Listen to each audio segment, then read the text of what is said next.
Nasir Hussain making some very interesting points about Dhoni's captaincy. That brings me to the second big question. Did Dhoni seem short of ideas in the match against England? Arjuna Ranatunga, I put the question to you first.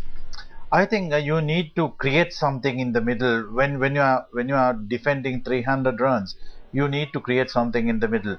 I think they were getting the singles, they were getting the boundaries every over, and it looked very comfortable for most of the batsmen who came in to bat in the second innings. So that is the problem with Dhoni. I think when I'm sure that it may be the issue where they were chasing 330. It's a big score. No one expected it to come very close.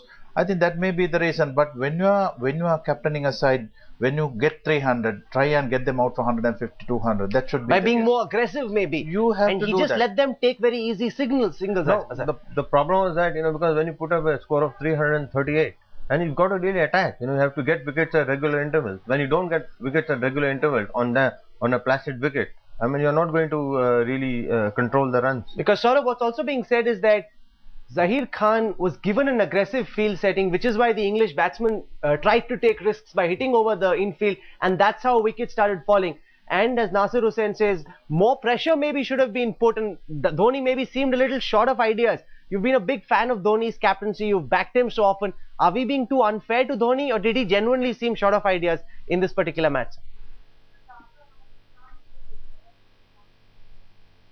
No, I think we are being a bit tough on Dhoni on the basis of one game. I think he's captained India beautifully. We understand that it was a good game and India should have won 338, but at times you have to give credit to the opposition batsman. The only criticism I have of Dhoni in this game is that he gave singles away too easily.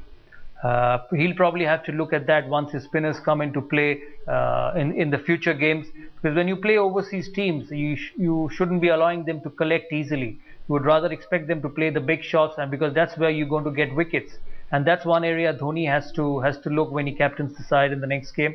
But most importantly, it's a combination. He did his best with whatever he had. As we've said that with 4 spinners, the variations completely disappear. You just have to have 2 quicks who you have to bowl in the first 10 overs, and every power play you have them. So it becomes very difficult for Dhoni to handle his bowlers around because he was definitely handicapped with the combination he played. So he has to relook at the combination, and that will probably give him a bit more options. But I think we are being a bit too harsh on him. It's still early days. It's just one game, and I'm sure he's going to captain the team better.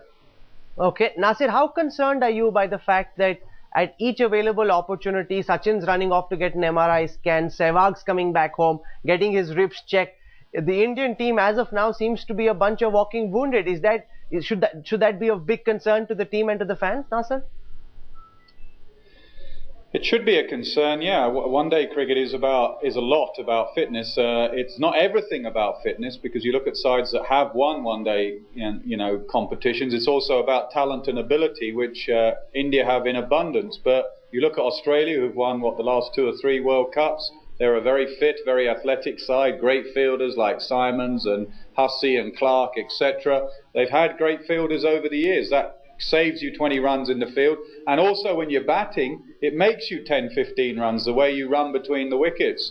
And that would have been the difference in the end. Those 2 bowlers at the end there, that last delivery, can't even run their bat in. That cost 1 run, cost you 1 point and the game. So they're the fine lines, the 1%, 2% things that India are going to have to look after. The problem with India is that these great players, and they are great players, have played a lot of cricket. And rightly so. They are legends of the game. And by playing a lot of cricket, your body goes, your body falls apart. You can't bat like Sachin Tendulkar and still have a body of a 21-year-old. It's taken its toll. Same with Sehwag, same with Zahir. You look at him in the field, Munaf in the field.